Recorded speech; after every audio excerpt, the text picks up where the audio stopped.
शेतकरी मित्रांनो, आता तलाठी कार्यालयाचे उंबरठे झिंजवण्याची गरज नाही.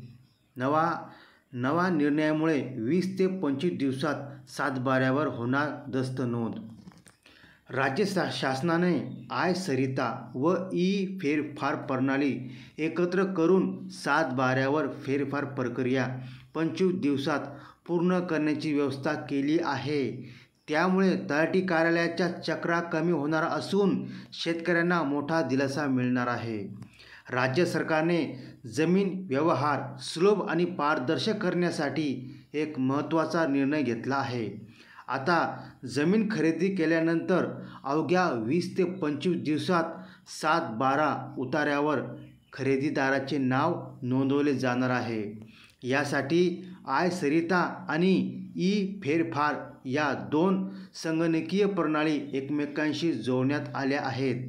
या डिजिटल सुधारणेमुळे नागरिकांना तलाठी कार्यालयात वारंवार चक्रा मारण्याची गरज भासणार नाही. ही प्रक्रिया पूर्णपणे ऑनलाईन आणि पारदर्शक झाल्याने अनावश्यक विलंब आणि आर्थिक मागण्यांवर आळा बसणार आहे.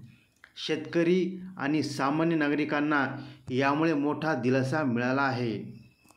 तलाठी कार्यालयातील हेलपाट्यांना आळा बसणार. जमीन खरेदी विक्रीनंतर सातबारा उतार्यावर नाव नोंदणीसाठी आतापर्यंत 2-3 महिने लागत असत. काही वेळा ही प्रक्रिया वर्षभरही लांबत असे, ज्यामुळे नागरिकांना तलाठी कार्यालयाचे हेलपाटे सहन करावे लागत होते. मात्र आय-सरिता आणि ई-फेरफार प्रणाली एकमेकांशी संलग्न झाल्याने ही प्रक्रिया आता केवळ 20 ते 25 दिवसात पूर्ण होणार आहे. दस्त नोंदणीनंतर सर्व माहिती डिजिटल पद्धतीने थेट महसूल विभागाच्या ई-फेरफार प्रणालीकडे पोहोचते. यामुळे जमीन विक्रेता, खरेदीदार, क्षेत्रफळ, व्यवहाराची तारीख आणि बाजार मूल्य यासारखी माहिती स्पष्टपणे उपलब्ध होते. त्यानंतर तलाठी संबंधित पक्षकारांना नोटीस पाठवतात आणि मंडल अधिकाऱ्याच्या मंजुरीनंतर सातबारा उतार्यावर नावाची नोंद तातडीने केली जाते. शहरी आणि ग्रामीण भागासाठी डिजिटल एकात्मता. या योजनेत ग्रामीण भागातील सातबारा उतार्याबरोबरच शहरी भागातील मिळकत पत्रिकासाठीही सुधारणा करण्यात आली आहे.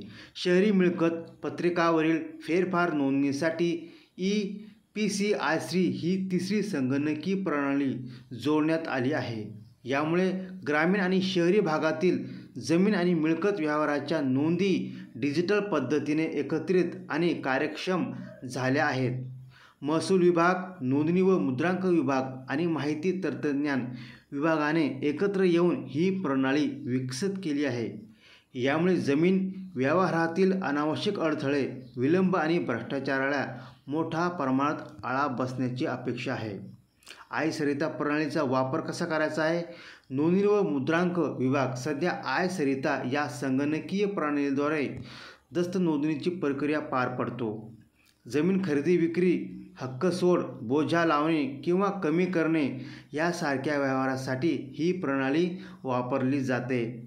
दस्त सादर केल्यानंतर त्याची सर्व माहिती डिजिटल स्वरूपात संकलित केली जाते. अशी माहिती नोंदणी विभागाचे अधिकारी राहुल उगममुगले यांनी दिली. ही माहिती थेट ई-फेरफार प्रणालीकडे पाठवली जाते, ज्यामुळे तलाठ्यांना फेरफार नोंदणीची प्रक्रिया जलद गतीने पूर्ण करता येते. यामुळे शेतकऱ्यांना आणि सामान्य नागरिकांना वेळ आणि पैशाची बचत होणार आहे. यामध्ये भ्रष्टाचाराला आळा मिळणार आहे. राज्य सरकारने नागरिकांच्या सोयीसाठी तंत्रज्ञानाचा प्रभावी वापर करत जमीन व्यवहारामध्ये आमूलाग्र बदल घडवून आणला आहे. ही प्रणाली केवळ वेळेची बचत करत नाही, तर पारदर्शकता आणि कार्यक्षमता वाढवते. यामुळे भ्रष्टाचाराला आळा बसून सामान्य माणसाचा प्रशासनावरील विश्वास वाढेल अशी अपेक्षा आहे. भविष्यात या प्रणालीची कार्यक्षमता आणखी वाढवण्यासाठी नागरिकांचा सहभाग आणि जागरूकता महत्त्वाची ठरणार आहे. शेतकऱ्यांनी आणि नागरिकांनी या नव्या प्रणालीची जास्तीत जास्त लाभ घ्यावा असे आवाहन महसूल विभागाने केले आहे. शेतकरी मित्रांनो, अशाच नवनवीन माहितीसाठी आपल्या चॅनलला सबस्क्राईब करून ठेवा.